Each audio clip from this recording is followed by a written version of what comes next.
سے وعدہ کر کے پھر جاؤ گے تو نفاق دل میں ڈالے گا اللہ۔ یہ سورہ توبہ کی آیات 75، 76، 77 کا مطالعہ کبھی۔ آج پوری قوم منافق قوم اللہ ماشاء، ہمارا دستور منافقت کا پرندہ ہے۔ منافق کون ہوتا تھا؟ بظاہر قانونی طور پہ مسلمان، حقیقت میں کافر۔ ہمارے دستور میں قرارداد مقاصد ہے، فلاں دفعہ ہے، فلاں دفعہ ہے، لیکن حقیقت میں کافر۔ ومن لم یحکم بما انزل اللہ فاولئک هم الکافرون۔ بنگلہ دیش کا حال بھی یہی ہے۔ بھارت کے مسلمان تو انڈائریکٹ مجرم ہیں، انہوں نے سپورٹ کیا۔ اصل مجرم جو ہے پاکستان اور بنگلہ یہ ہے۔ اس میں جو ہے اس سے علاج کیا ہے؟ اس کا نکلنے کی کوئی صورت ہے کہ نہیں ہے؟ ایک ہی علاج ہے، ایک ہی علاج ہے، ایک ہی علاج ہے۔ دنیا کے کسی ایک سائزیبل ملک کے اندر اگر اسلام کا نظام پورا قائم کر کے دنیا کو دکھا دیا جائے اور چیلنج کیا جائے، come and see with your own eyes this is Islam, تب وہ شہادت علی الناس کی ذمہ داری بطور فرض کفایہ ادا ہو جائے گی۔ پوری امت نہ بھی ایسا کر سکے، لیکن امت کا کوئی حصہ، کوئی سائزیبل ملک یہ کر کے دکھا دے تو یہ پوری امت کی طرف سے فرض کفایہ ہو۔ جیسے جنازے کی نماز کچھ لوگ بھی پڑھ لیں تو فرض کفایہ ادا ہو گیا، باقی سب لوگ جو بستی کے ہیں وہ اس سے مستثنا ہو گئے۔ کوئی بھی نہ پڑھے تو سب مجرم، سب گنہگار۔ اس وقت ہم سب گنہگار۔ لیکن یہ کہ یہ 40 کروڑ کے قریب مسلمان جو میں نے آپ کو بتایا پاکستان، بھارت اور بنگلہ دیش کے ہیں، 30 کروڑ مسلمان عالم عرب کے ہیں، 40 یہ باقی اور ہے مختلف متفرق 70 کروڑ، یہ تیسرے دن۔ اگر ہم کسی بھی خطے میں وہ اسلام کا نظام قائم کر کے دکھا دیں تو بحیثیت امت مسلمہ جو ہمارا فرض منصبی تھا، لِتَكُونُوا شُهَدَاءَ عَلَى النَّاسِ، لوگوں پر گواہی دو، یہ ہے اللہ کا دین، آؤ دیکھو، تو اللہ کا یہ عذاب ختم ہوگا صورتحال۔ یہ میں نے ذرا عالمی سطح پر بات کی ہے۔ اب آئیے پاکستان، میں آج بھی اس کا قائل ہوں کہ پاکستان اسی کام کے لیے قائم ہوا تھا۔ علامہ اقبال کا فکر، خاص طور پر 30 میں جو ان کا خطبہ الہٰباد، اس سے پہلے ان کی شاعری کیا کہنے ہیں اس کی، جو سور پھونکا تھا۔ پھر قائد اعظم نے 1938 سے 47 تک جو راگ الاپا ہے اسلام اسلام اسلام، اس کے نتیجے میں 1946 کے الیکشنز کے اندر مسلم لیگ کی حیثیت حاصل، یہ مسلمانان ہند کی واحد نمائندہ، اور یہ اللہ کا اصل میں معجزہ ہے۔ میں نے لکھی ہے کتاب استحکام پاکستان، پڑھیے اس کو۔ میں کہتا ہوں پاکستان کا قیام ایک معجزہ ہے۔ معجزہ کیوں ظاہر ہوا کہ ہم نے کہا تھا اے اللہ ہمیں آزادی دے ہندو سے اور انگریز سے، تو ہم تیرے دین بول بالا کریں۔ خلافت راستہ کا نظام دنیا کو ایک دفعہ پھر دکھا۔ میں نے اسی لیے اپنی اس کتاب میں استحکام پاکستان میں قرآن اس پاکستان کے قیام کو معجزہ کہا، اور قائد اعظم کی شخصیت کے لیے میں نے لفظ استعمال کیا معجز نما شخص۔ لیکن افسوس صد افسوس کہ ہماری پہلی نسل جو ہے وہ اس میں بالکل ناکام ہے، وعدہ خلاف۔ ہم نے بھی واشنگٹن کی طرف اپنا قبلہ سیدھا رکھا، مغربی تہذیب و کلچر کے لیے دروازے، امریکہ کی عالمی پالیسیوں کا ایک اعلی کار۔ یہ پوری پاکستان کی تاریخ ہے، یہ کوئی آج کی بات نہیں، یہ صرف مشرف کی بات نہیں، پوری پاکستان کی تاریخ ہے۔ بہرحال یہ جو سزا کا معاملہ تھا، یہ منافقت کی شکل میں جو سزا ہمیں مل گئی، اور ایک بہت بڑا وار 1971 میں پاکستان 2 لاکھ افراد مارے گئے، 94,000 ہمارا قیدی اس ہندو کے قید میں گیا کہ ہم نے کہیں 1000 برس کہیں 800 پاکستان، مشرقی پاکستان نہیں رہا بنگلہ۔ لیکن آج سے کچھ 20 سال پہلے جب پاکستان کی عمر 40 برس ہوا چاہتی قمری حساب سے، میرے دل میں امید کا ایک چراغ روشن ہے پاکستان کے مستقبل کے بارے میں، رجائیت، امید، اور وہ خاص اس حوالے سے تھا کہ ایک فرد کی بھی اصل میچورٹی کی عمر قرآن مجید کی عمر سے 40 برس ہے۔ اسی طرح بنی اسرائیل کی تاریخ میں 40 برس کا عدد بہت اہم ہے کہ جو نسل نکلی تھی مصر سے، جو غلامی کا داغ اٹھائے ہوئے تھی، اس نے تو حضرت موسیٰ کو کوڑا جواب دے دیا تھا کہ ہم جنگ نہیں کریں گے، فاذهب انت وربك فقاتلا انا هنا قاعدون۔ اللہ نے سزا دی، اب یہ 40 برس تک یہی بھٹکتے پھریں گے صحرائے تیہ کے اندر، یتیہون فی الارض فانها محرمۃ علیہم 40 سنہ یتیہون فی الارض۔ لیکن 40 برس کے بعد ایک نئی نسل جو پیدا صحرا میں پلی بڑھی تھی، آزادی کی فضا میں سانس لے ابھری تھی، اس نے جنگ کی، یوشوا، حضرت یوشع علیہ السلام، یوشع بن نون، اور پھر ان کا دور شروع، کامیابی۔ تو شاید 40 برس تک پاکستان بھی صحرائے تیہ کے اندر بھٹکتا رہا ہے، شاید اللہ کرے، امید تھی۔ اس امید کا مظہر ہے میری کتاب استحکام پاکستان، کتنوں نے پڑھی ہوگی آپ، میرا خون جگر ہے اس کے اندر۔ امید تھی کہ ہوگا انقلاب یہاں آئے، اللہ کرے گا، لیکن چند ہی سال میں اس امید کے تاروں کو اور بکھر کے رہ گئے۔ واہ ناکامی متائے کارواں جاتا رہا، کارواں کے دل سے احساس سے آ جا۔ 92 میں یہ جو کتاب آئی تھی استحکام پاکستان، یہ 85-86 میں آئی، لکھی گئی 85 میں، چھپی 86۔ 92 میں میری کتاب وہ آئی ہے جس کا میں نے پہلے بھی ذکر کیا تو پڑھیے ہی خدا کے سابقہ اور موجودہ مسلمان امتوں کا ماضی حال مستقبل، اس میں نے پاکستان کے لیے لکھ یا سنگیز کیسی 3 میں سے کوئی ایک انجام اس کا ہوگا۔ ایک تو یہ ہے جس کے کوئی آثار نہیں، کہیں نظر نہیں ہے، کوئی امید کی کہ اس امت مسلمہ پاکستانیہ کو قوم یونس کی طرح توبہ کرنے کی توفیق ہے اور عذاب ٹل جائے، اللہ کی قدرت سے بعید نہیں، لیکن کوئی امید کے آثار نہیں، بہرحال ایک ممکنہ بات ہے۔ دوسرا یہ کہ کوئی بڑا جھٹکا لگے 1971 والا، اس کو ہم نے مغربی پاکستان میں محسوس نہیں کیا تھا، جہاں محسوس کر کے لوگ جاتے ہیں، یہ بھی بڑی کامیابی ہے۔ اگر عثمانیوں پر کوہ غم ٹوٹا تو کیا غم ہے، خون 7,000 انجم سے ہوتی ہے صاحب کا۔ اور تیسرا میں نے لکھا ہے، آج بھی پڑھ لیجیے، 92 کی چھپی کتاب، تیسرا امکان یہ ہے کہ بھارت پاکستان کو فتح کرے، کروڑوں مسلمانوں کو قتل کرے، اپنی 1000 سالہ غلامی کا پورا انتقام، اپنے انتقام کی پیاس کو بجھانے کے بعد، لیکن اس کے بعد پھر انشاءاللہ وہ ایمان لائے اور فتنہ تاتار کی تاریخ دوبارہ دہرائی جائے گی۔ کروڑوں مسلمان ان کے ہاتھوں قتل ہوا، کروڑوں، پھر اسلام نے انہیں فتح کر لیا، وہ مسلمان ہو گئے، اور پھر عظیم ترین مملکتیں پوری دنیا کے اندر ان ترکوں نے قائم کی، ترکان تیموری ہندوستان، ترکان صفوی ایران، اور ترکان عثمانی کی تو کیا بات ہے۔ اناطولیہ سے شروع ہو کر ترکی جو ہے اس کا بھی ایشیائی حصہ صرف ان کے پاس تھا، پھر جو ان کا فتوحات ہوئی، یورپ کا تقریباً آدھا مشرقی یورپ ان کے تحت ہے۔ آیا فتنہ تاتار کے افسانے سے پاسباں مل گئے کعبے کو سلب، وہی جو قاتل تھے، سفاک تھے، پورے شہر کے لوگوں کی آبادی کو قتل کر کے اور ان کی گردنیں علیحدہ کر کے، ان گردنوں کو، سروں کو، سریوں کو جمع کر کے ایک پہاڑی کی شکل دے کر اس کے اوپر تخت جما کر ایک تاتاری وحشی سردار شراب دیا۔ چشمے فلک نے یہ منظر بھی دیکھے ہیں۔ بہرحال یہ 3 جو آپشنز میں نے 92 میں کہے تھے، آج بھی، اور بدقسمتی ثم بدقسمتی، آج حالات اس سے بھی زیادہ دور۔ آج سے 2 یا 2.5 سال پہلے میں نے تقریریں کی تھی، تو آپ نے وہ بھی نہیں پڑھی۔ ایک تو عالمی سطح پر موجودہ عالمی حالات میں اسلام کا مستقبل، اور ایک پاکستان کے وجود کو لاحق خطرات و خدشات۔ حالانکہ اس کے لیے جو تقریر کا میں نے اشتہار دیا تھا اس میں عنوان کچھ کیا پاکستان کے خاتمے کی الٹی گن شروع ہو چکی۔ اس وقت مجھ پر خاصی مایوسی کا غلط، پاکستان کے مستقبل 3 سال پہلے کی بات یوں کی تو قائم، اس میں کوئی فرق نہیں۔ مانن پاکستان ختم ہو چکا ہے، ایک انڈیپینڈنٹ ساورن اسٹیٹ کی حیثیت نہیں رہی ہے۔ آپ اب اس وقت جو ہے امریکہ کے لیے پالک ہیں، اللہ خیر سے۔ شروع سے جو چیز چلی آ رہی تھی وہ آپ اپنے کلائمیٹس کو بش صاحب کیا کر کے گئے ہیں، کشمیر بھول جاؤ، ذکر بھی نہیں، نہ انڈیا میں ذکر کیا نہیں آج۔ ابھی تمہیں اور بہت کچھ کرنا ہے، بھارت سے معاہدہ ہوا، تم سے نہیں ہو سکتا، بھارت بہت بڑی ہے۔ آج سے کوئی 40 سال قبل میں بڑے بھائی کے ساتھ مشرقی پاکستان تھا اس وقت، 67-68 کی بات، سیر کے لیے گئے تھے۔ میرے ایک ہمنام اسرار الحق صاحب وہاں پہ چیف انجینئر تھے، پاک PW، انہوں نے دعوت کی تھی، آپ میں یہاں ہوں، سیر کرا ڈھاکہ اور مختلف جگہ، چٹاگانگ، چوٹوگرام جسے کہتے ہیں۔ وہاں ایک ملاقات میں اسرار الحق صاحب نے، وہ امریکہ جا چکے، وہیں کیا بات ہو گئی، پہنچی وہیں یہ خاک جہاں کا خبر۔ انہوں نے ایک جملہ کہا جس پر مجھے بہت پیش آیا، جملہ سنیے، India is a very great country and Pakistan is only a nuisance too. انگریزی دان لوگوں نے تو سمجھ لیا ہوگا، بھارت ایک بہت بڑا ملک ہے اور پاکستان اس کے لیے تھوڑی سی سرگرانی کا باعث ہے بس۔ آج یہ جملہ 100% آپ کے نگاہوں میں، اگر آنکھیں بند کیے رکھیں تو اور بات ہے، اگر حالات کے رخ کو نہ پہچاننا چاہیں لگے رہے اپنے دھندوں میں، کاروبار میں، اللہ خیر ورنہ صورتحال یہ الٹی گنتی شروع ہو چکی۔ لیکن اس سب کے باوجود ابھی امید کا چراغ میرا گل نہیں، مدھم پڑ گیا ہے، ٹمٹما رہا ہے۔ لیکن میرا ایک جو امید کا سہارا ہے وہ 400 برس کی تاریخ ہے بھارت ہندوستان کی، جس کے کوئی منطقی تقاضے نظر آتے ہیں، اور مستقبل کی پیشین گوئیاں ہیں محمد رسول اللہ صلی اللہ علیہ وسلم۔ تو یا ماضی میں روشنی نظر آتی ہے یا مستقبل، حال میں نہیں کچھ۔ We have been got to size. اور جو تھوڑا سا شوشہ چھوڑا ہے مشرف صاحب نے کہ میرا جو چین کا دورہ تھا وہ اس مقصد کے لیے تھا، وہ بیلنس کرنے کے لیے گئے تھے۔ اول تو چین آپ کو گھاس ڈالے گا نہیں، ابھی طویل عرصے تک اس کا ارادہ کنفرنٹیشن کا ہے ہی نہیں، وہ اپنی اکانومی کو ڈیولپ کرنے میں لگا ہوا۔ ثانیاً اگر آپ کی کوئی پیش رفت ہو گئی تو آپ کے اوپر زبردست حملہ جو ہے بھارت کا اور افغانستان کی دونوں طرف سے، اب آپ شکنجے میں، وہ افغانستان جو ہمارا دوست تھا اور ہم اس کے دوست امدادی تھے۔ کرزئی کے بیانات سنیے، یہ کون ہز ماسٹرز وائس ہے، وہ یہ اس کی بات نہیں ہے، یہ بش کی بات ہے۔ بش نے کچھ باتیں یہاں آ کے کرنی تھی، کچھ باتیں پہلے پہنچا دی تھی شروع سے۔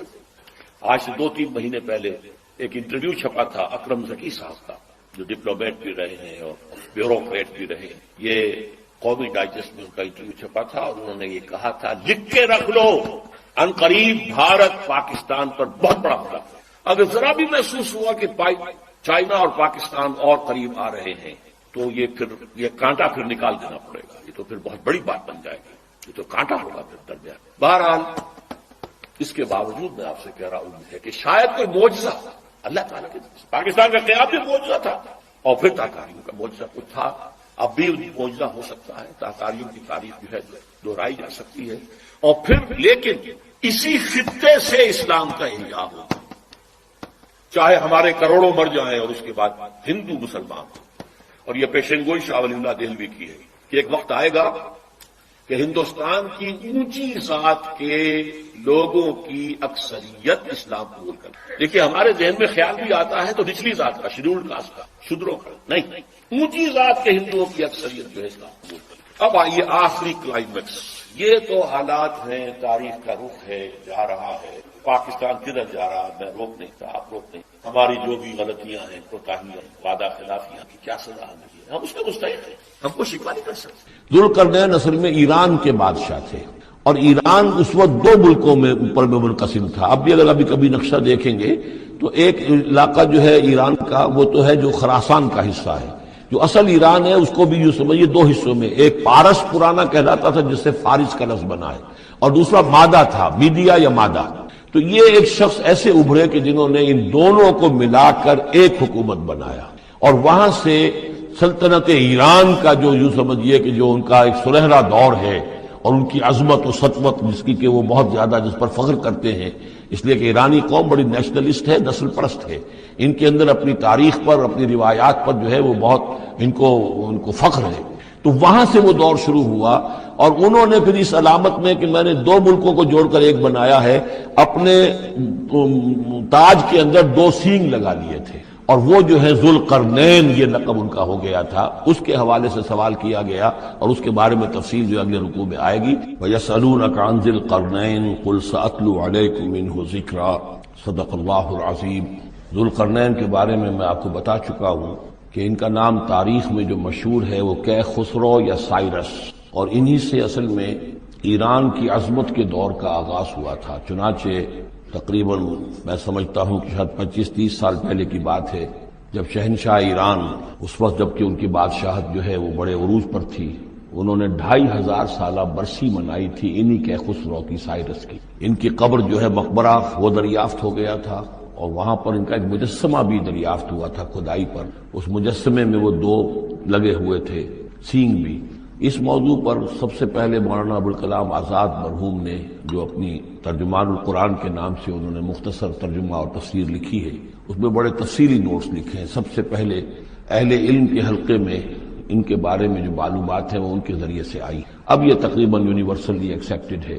پھر سوال پیدا ہوتا ہے کہ ان سے کیا دلچسپی یہود کو تھی، تو وہ بھی سمجھ لیجئے کہ نبوکدنضر نے 587 قبل مسیح میں حملہ کیا تھا فلسطین پر، اور نبوکدنضر عراق کا بادشاہ۔ اس مڈل ایسٹ کو ذہن میں رکھیے کہ میڈیٹرینین کے بالکل ساتھ ہے ملک شام، اور شام ہی کا ایک علاقہ فلسطین ہے۔ اس وقت جو ہے یہ فلسطین اور اسرائیل اور شرق اردن اور ویسٹ بینک اور لبنان، یہ سب مل کر جو ملک بنتے ہیں، در حقیقت یہ شام عرب ہے، یہ شام ہے۔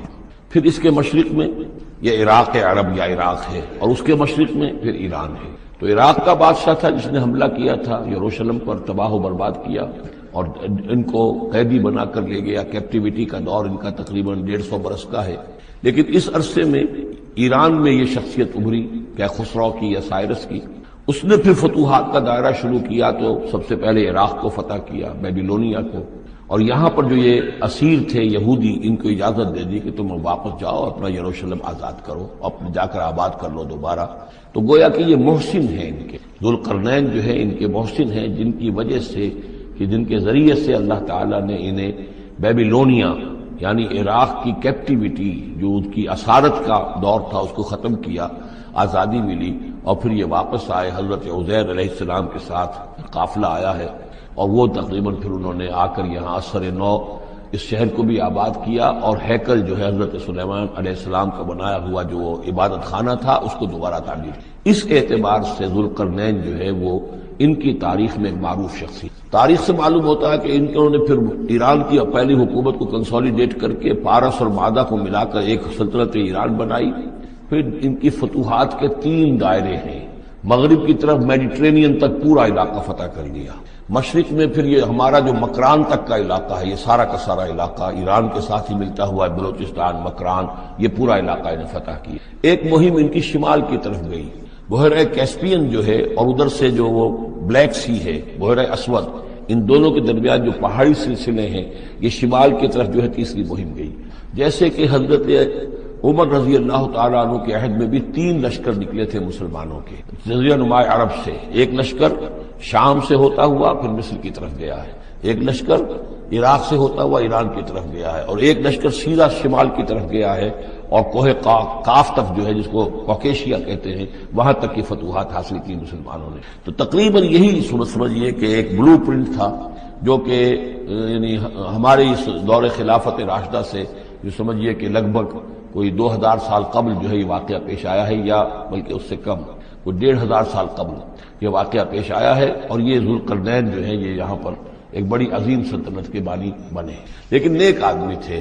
اور معلوم یہ ہوتا ہے کہ یہ اصل میں جو کہانیاں ہیں، یہ ان کے داستانیں ہیں کہ ان کو قتل کیا جانا تھا۔ یہ کہیں شہزادے تھے کسی چھوٹی سی مملکت کے، اور وہاں سے ان کو کسی نے بچایا کسی طریقے سے، اور پھر یہ صحرا میں رہے روپوش، اور وہاں کسی نبی کی تعلیم سے ان کو آشنائی ہوئی ہے۔ ہو سکتا ہے کوئی اسرائیلی نبی ہی کی تعلیم ہو، یہ بھی ہو سکتا ہے کہ زرتشت جو ہیں وہ بھی کوئی اللہ کے نبی ہوں اور ان کی تعلیم ان تک پہنچی ہو، لیکن خود ان کا کردار جو قرآن پیش کر رہا ہے وہ بہت ایک نیک، مومن، صالح، ایک بندہ مومن، اس کا کردار ہے۔ یہ کردار جو ہے کسی بھی درجے میں 1% بھی جو ہے وہ کسی اور دوسرے فاتح پر یا کسی اور حکمران کے اوپر، جنہیں بھی ہم جانتے ہیں تاریخی اعتبار سے، ان پر منطبق نہیں ہوتی۔ یہ انہی کی شخصیت ہے۔ وَيَسْأَلُونَكَ عَنِ ذِي الْقَرْنَيْنِ، اور اے نبی آپ سے پوچھ رہے ہیں ذوالقرنین کے بارے میں، قُلْ سَأَتْلُو عَلَيْكُم مِّنْهُ ذِكْرًا، ان سے کہیے میں عنقریب تمہیں اس کے بارے میں کچھ حالات بتاتا ہوں۔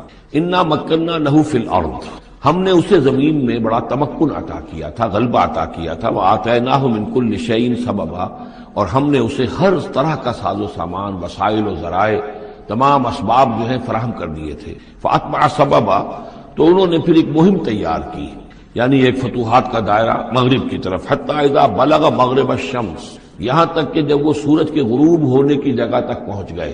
اب یہ پرانے زمانے میں ظاہر بات ہے کہ پورا اس سے زیادہ نقشہ تو لوگوں کو معلوم بھی نہیں تھا۔ جب میڈیٹرینین کے ساحل پر پہنچ گئے تو معلوم ہوا آگے تو سمندر ہے، اور سمندر میں پھر آدمی کو محسوس ہوتا ہے سورج ڈوبتا ہوا۔ اگر آپ ساحل سمندر پر کھڑے ہو کر دیکھیں تو معلوم ہوتا ہے سمندر میں سورج ڈوب رہا ہے۔ تو یہ گویا کہ مغرب الشمس بن گیا ان کے لیے، وہ یہ سورج کے ڈوبنے کی جگہ۔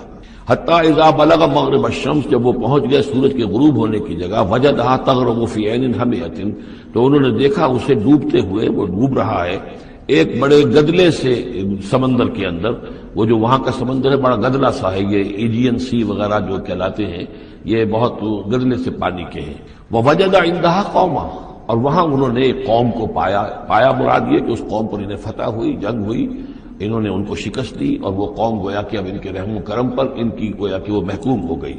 قُلْنَا يَا ذُو الْقَرْنَيْنِ، ہم نے کہا ذوالقرنین سے، اب یا تو یہ کہ یہ شاید نبی ہوں، واللہ عالم، تو اللہ تعالیٰ کا اس طریقے سے براہ راست ان کو وحی کرنا، لیکن غیر نبی کو بھی اللہ تعالیٰ الہام کے ذریعے سے، جیسا کہ ہم نے دیکھا کہ وہ تو شہد کی مکھی کو بھی لفظ وحی آیا ہے، تو یہاں آیا ہم نے کہا اے قرنین، اور یہ بھی ہو سکتا ہے یہ صورتحال کی تعبیر ہو کہ گویا کہ وہ حالات زبان حال سے یہ کہہ رہے تھے۔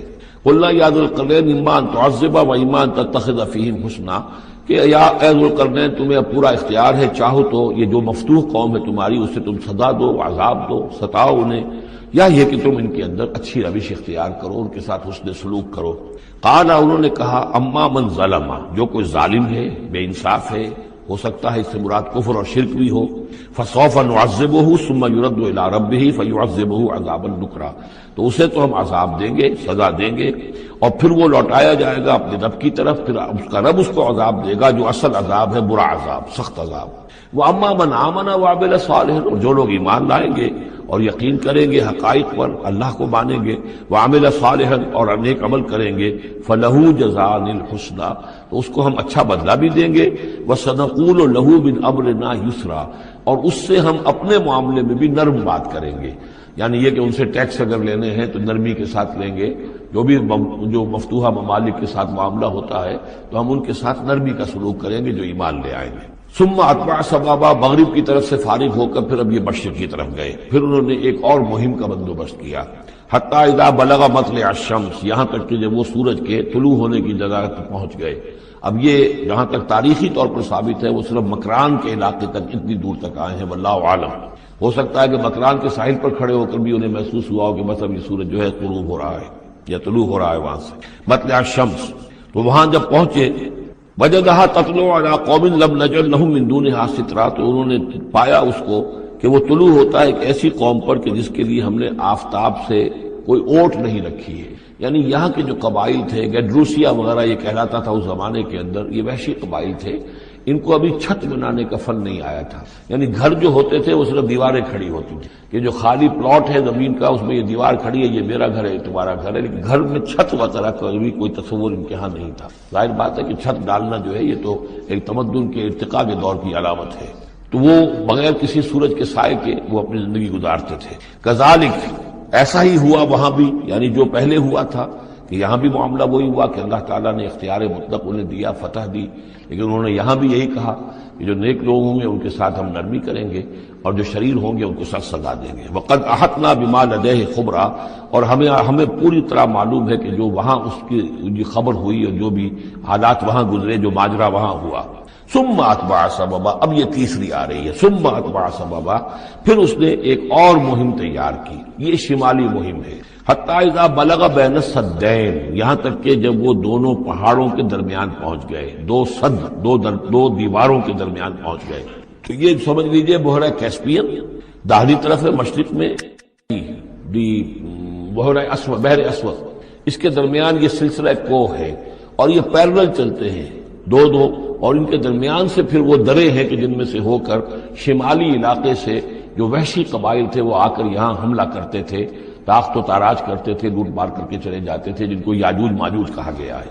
حتی اذا بلغ بین السدین، جبکہ یہ پہنچے ان دونوں دیواروں کے درمیان، وجد من دونہما قوما، تو انہوں نے پایا ان دونوں کے برے ایسے لوگوں کو، لا یکادون یفقہون قولا، یہ لوگ بھی ایسے تھے غیر متمدن، کوئی بات سمجھتے نہیں تھے، یعنی زبان ایسی ہوگی کہ جو ان کی سمجھ میں نہیں آ رہی تھی، لیکن یہ کہ کسی نہ کسی ذریعے سے انہوں نے اپنا ایک مطلب، اپنی ایک عرضداشت پیش کی۔ قالوا یا ذا القرنین، انہوں نے کہا کہ اے ذو القرنین، ان یاجوج و ماجوج مفسدون فی الارض، یاجوج اور ماجوج جو قومیں ہیں یہ زمین میں بہت فساد مچانے والی ہیں، فہل نجعل لک خرجا، تو کیا ہم آپ کے لیے ایک سالانہ خراج مقرر کر دیں، الا ان تجعل بیننا و بینہم سدا، اس کے عوض کہ آپ ہمارے اور ان کے درمیان ایک سد تعمیر کر دیں، ایک دیوار حائل کر دیں کہ وہ ہم پر حملہ آور نہ ہو سکے، یعنی درے کو بند کر دیا جائے۔ یوں سمجھیے جس اصول پر کہ آج کل ڈیم بنتے ہیں، ڈیم کیا ہے کہ ایک پہاڑی سلسلہ یوں آ رہا ہے، ایک پہاڑی سلسلہ یوں آ رہا ہے، دریا درمیان میں سے گزر رہا ہے، آپ نے گزرگاہ پر ایک دیوار کھڑی کر دی تو یہ گویا کہ ایک آرٹیفیشل لیک کریٹ ہو گئی، پانی یہاں جمع ہو رہا ہے۔ تو اگر پہاڑی سلسلے دو چل رہے ہوں، ان کے درمیان جو راستہ ہے اس کو اگر بند کر دیا جائے، ایک دیوار کھڑی کر دی جائے اور اس دیوار کے مضبوط دیوار ہو، تو ظاہر بات ہے کہ پھر ادھر سے کوئی آ کر حملہ آور نہیں ہو سکتا، ان کے لیے ایک حفاظت کا سامان ہو جاتا ہے۔ یہاں یہ سمجھ لیجئے کہ یاجوج ماجوج سے کیا مراد ہے۔ حضرت یافس علیہ السلام، جو تین بیٹے تھے حضرت نوح علیہ السلام کے، سام، حام، یافس، سامی نسل کے بارے میں تو ہم نے بہت کچھ سمجھ لیا کہ حضرت ابراہیم بھی سامی نسل سے تھے، پھر قوم عاد بھی سام ہی کی نسل کی ایک شاخ تھی، قوم سمود بھی اسی کی شاخ تھی، یہ تمام جو ہے یہ تو سیمیٹک ریسز ہیں۔ حضرت یافس کی اولاد نے یہ سینٹرل ایشین ماؤنٹینز کا جو سلسلہ ہے اس کو کراس کیا اور شمال میں چلے گئے، اور شمال میں جا کر دائیں بائیں پھیل گئے، پھر یہ میدان ہے ٹنڈرے کے میدان اور فلانے میدان اور بڑے بڑے کھلے میدان ہیں، تو گویا کہ ایشیا کو درمیان میں جو سلسلہ کو ہے تقسیم کر دیتا ہے، ایک شمالی حصہ ہے، ایک اس کا جنوبی حصہ ہے، یہ شمالی میں چلے گئے اور جا کر پھر پھیلے۔ پھیلنے میں وہ مشرق کی طرف آئے تو چین اور ہند چینی تک یہ ساری قومیں جو ہیں یہ یلو ریسز یہ انہی کی نسل سے ہیں.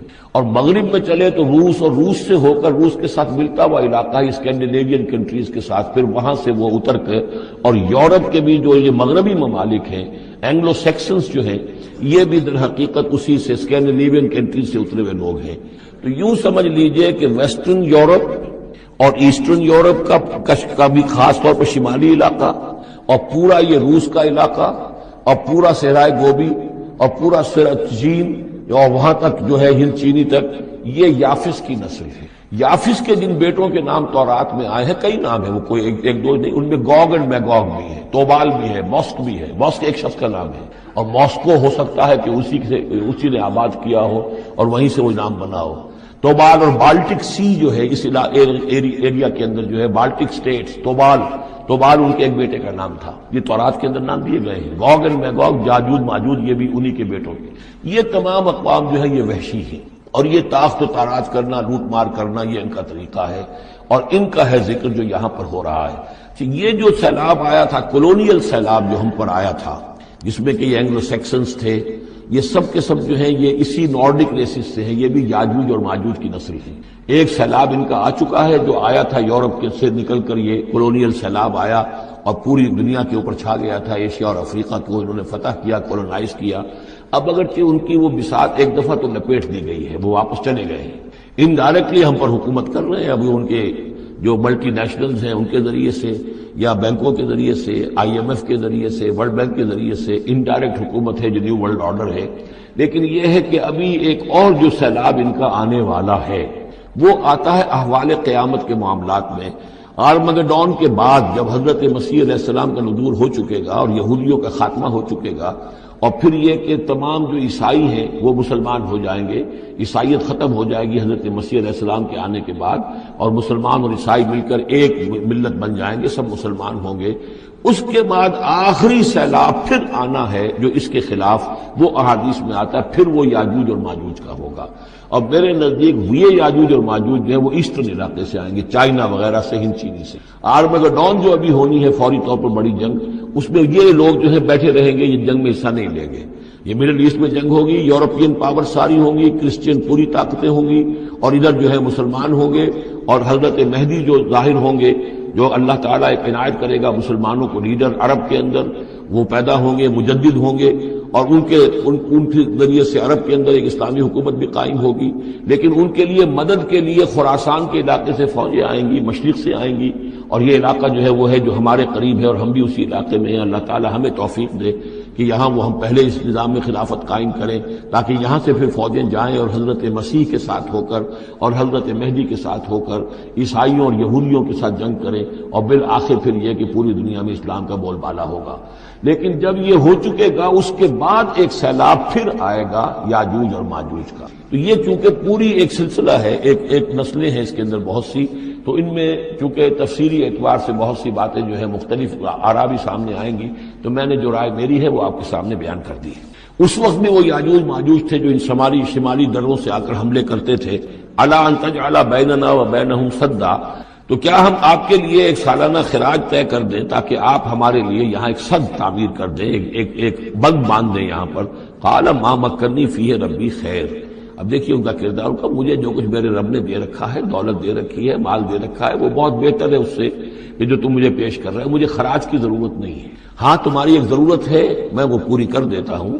فاعینونی بقوت مجھے مین پاور فراہم کرو. باقی ساری سامان جو ہے میں فراہم کر لوں گا لیکن بہرحال اس کو بنانے کے لیے دیوار بنانے کے لیے اور دونوں پہاڑوں کے درمیان اتنی بڑی جو سد تعمیر کرنے کے لیے جو مین پاور چاہیے اعینونی بقوت تو محنت کے ذریعے سے مین پاور کے ذریعے سے میری مدد کرو.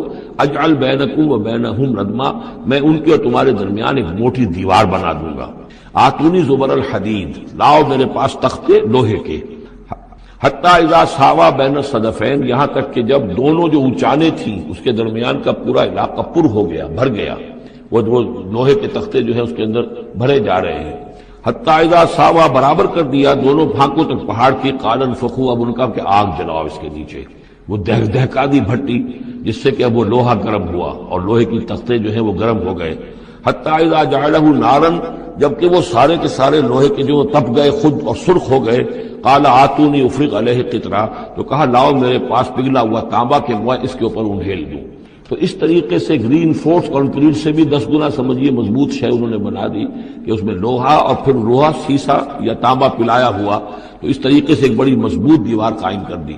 اس دیوار کے جو آثار اب بھی موجود ہیں، دیوار تو موجود نہیں ہے، یہ داریال اور دربند کے درمیان یہ کشادہ راستہ ہے اب بھی، یہ ویسٹ کوسٹ جو ہے کیسپین کا، اس کے ساتھ اس کی لمبائی 50 میل اور اس کی اونچائی 29 فٹ اور 10 فٹ چوڑی یہ دیوار تھی جو اس وقت بنی ہے۔ یعنی جس طریقے سے کہ بنتے ہیں بڑے بڑے بند، ان سے بھی بڑی یہ چیز صد تعبیر کی گئی ہے۔ فرماتے ہیں قال رسول اللہ صلی اللہ علیہ وسلم کل سلامہ من الناس علیہ صدقۃ کل یوم تطلع فیہ الشمس، انسانوں کے ہر جوڑ پر ایک صدقہ واجب ہے، ہر روز جو طلوع ہوتا ہے تو ہر جوڑ کا صدقہ۔ یہ انگلی کا جوڑ ہی اگر لاک ہو جاتا، آج صبح آپ اٹھتے ہو یہ لاک ہے تو کیا ہوتا، گھٹنا لاک ہو جاتا، کونی لاک ہو جاتی۔ صبح کو انسان اٹھے کہ میں بھلا چنگا ہوں، کل یوم تطلع فیہ الشمس، ہر دن جو سورج جو ہے طلوع ہوتا ہے اس میں ہر جوڑ پر ایک صدقہ واجب۔ اس کو شیخ سعدی نے بہت خوبی سے کہا ہے، ہر سانس جب انسان کے اندر جاتا ہے موجب تقویت ہوتا ہے، تو آکسیجن گئی قوت ملی، اسی کو برن کریں گے انرجی ملے گی۔ سانس باہر نکلتا ہے یہ صفائی کا ذریعہ بنتا ہے، کاربن ڈائی آکسائڈ اور بہت سی چیز نکل گئی۔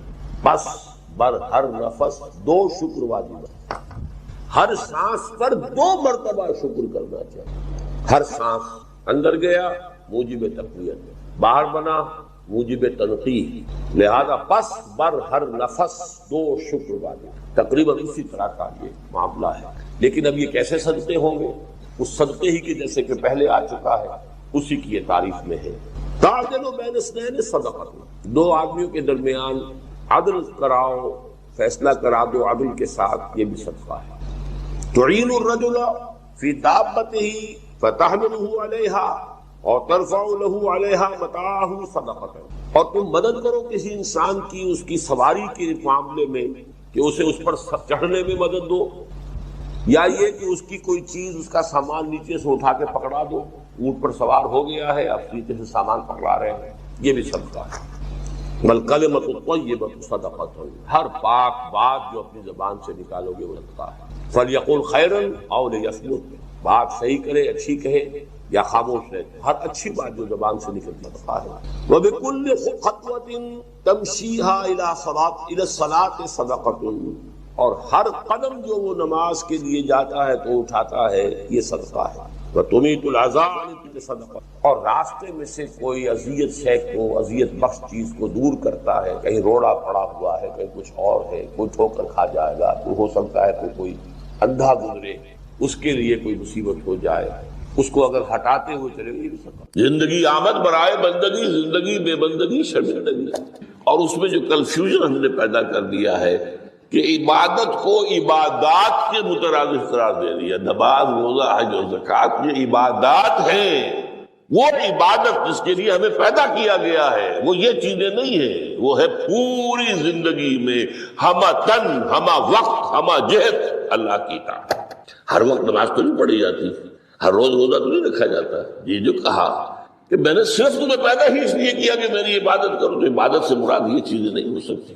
یہ در حقیقت اس عبادت کے لیے سپورٹس ہے، جیسے 4 ستون ہیں ان پر چھت ہے، چھت کو سپورٹ دینے کے لیے ستون ہے۔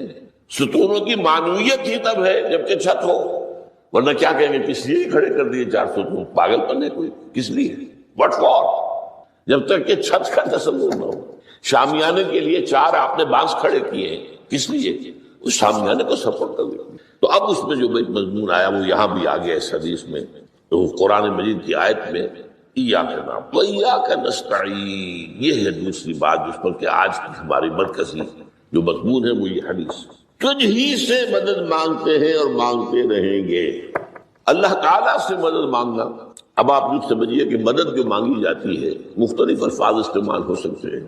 استعانت وہ اس حدیث میں بھی آیا، قرآن میں بھی آیا سورہ فاتحہ میں، ایاک نستعین، استمداد مدد طلب کرنا، استنصار نصرت مانگنا، استدعاء کوئی دعا کرنا کسی کام کے لیے، استغاثہ کسی کی دعائی دینا، یہ تمام ایک قبیل کی چیزیں ہیں، ان کو جمع کر دیجیے استعانت۔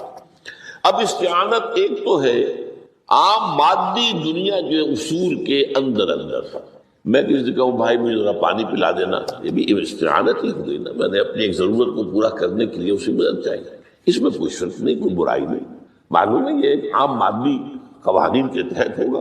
یہ علیحدہ بات ہے کہ حضور کے بارے میں یہ آتا ہے صلی اللہ علیہ وسلم کہ آپ کبھی ایسے کام کے لیے بھی کسی کو نہیں کہتے تھے، یہاں تک کہ اگر آپ سواری پر ہوتے تھے اور آپ کا جو کوڑا ہے وہ نیچے گر گیا تو آپ اپنی سواری کو بٹھا کر یا اتر کر خود کوڑا اٹھاتے تھے، کسی سے کہتے نہیں تھے کہ مجھے ذرا اٹھا۔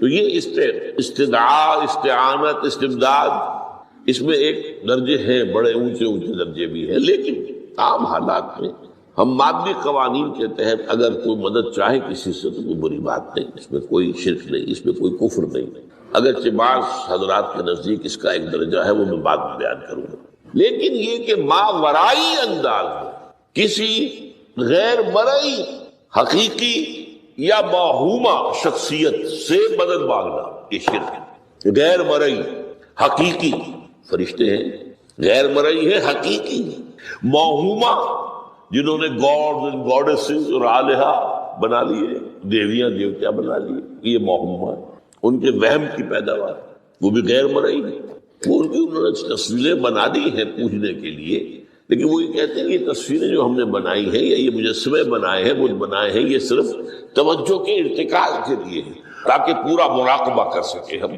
اپنی توجہ کو مرکوز کر سکیں۔ ہمیں بھی پتا ہے کہ ان بتوں میں کچھ نہیں ہے۔ ایک عام ہندو ہے بیچارہ، عام جاہل دیہاتی، وہ تو یہی سمجھتا ہوگا کہ اسی میں ہے سب کچھ، اس بت ہی کے اندر ہے، لیکن جو پڑھے لکھے ہندو ہیں، جو تعلیم یافتہ لوگ ہیں، ڈاکٹر رادھا کرشنن بہت بڑا فلسفی تھا جو آپ کو معلوم ہے بھارت کا صدر رہا ہے، بہت بڑا فلسفی، تو اس کی ایک کتاب ہے انڈین فلسفی پہ، اتنی موٹی موٹی 2 جلدیں ہیں اور بڑی باریک لکھائی گئی، اس میں اس نے کہا کہ ہم ان بتوں میں کچھ نہیں سمجھتے، یہ تو صرف کنسنٹریشن، توجہ کو مرکوز کرنے کے لیے ہم نے ان کو بنا لیا ہے تاکہ ان کے ساتھ ایک ذہنی اور روحانی رشتہ قائم کرنے کے لیے اپنی توجہات کو مرکوز کر سکتے۔ بہرحال یہ میں نے بتایا، ایک ہے غیر مرئی حقیقی، ایک ہے غیر مرئی موہومہ۔ غیر مرئی حقیقی میں فرشتے بھی ہیں، معلوم ہے یہاں موجود ہیں، کرامن کاتبین ہیں، لیکن میں یہ نہیں کہہ سکتا کہ ذرا میری یہ مشکل دور کر دو، اس فرشتے سے میں مخاطب نہیں ہو سکتا، یہ شرک ہو جائے۔ حالانکہ ہمیں معلوم ہے فرشتہ ہے، فرشتے تو اس وقت ہمارے مجمع کو گھیرے ہوئے ہیں، حضور کی حدیث مجتمع قوم فی بیت من بیوت اللہ یتلون کتاب اللہ ویدارسونہ بینہم الا حفتہم الملائکہ وغشیتہم الرحمہ۔ جب بھی کبھی میرے گھروں سے کسی گھر میں میرے بندے جمع ہوتے ہیں قرآن کو پڑھنے اور سمجھنے کے لیے، سمجھنے سمجھانے کے لیے، تو فرشتے ان کے گرد گھیرا ڈال دیتے اور ان پر رحمت چھا جاتی اور سکینت ان پر آسمان سے نازل ہوتی، اور اللہ تعالیٰ ان کا ذکر کرتا ہے فی من عندہ۔ دیکھو اے فرشتوں، تم تو کہتے تھے نا کہ اے اللہ تو یہ خلیفہ بنانے چلا ہے آدم، یہ تو دنیا میں فساد مچائے گا، دیکھو وہ میرے بندے وہ کیا کر رہے ہیں۔ اللہ تعالیٰ ذکر کرتا ہے ان کا اپنی اس مجلس میں، وہ جو ملائے اعلیٰ کی مجلس ہے، جو اللہ تعالیٰ کے قریب ترین جو فرشتے، تو فرشتے ہیں لیکن مدد نہیں مانگی جا سکتی۔ اسی طرح اب ذرا مسئلہ دوسرا وہ مختلف سی ہو جائے گا۔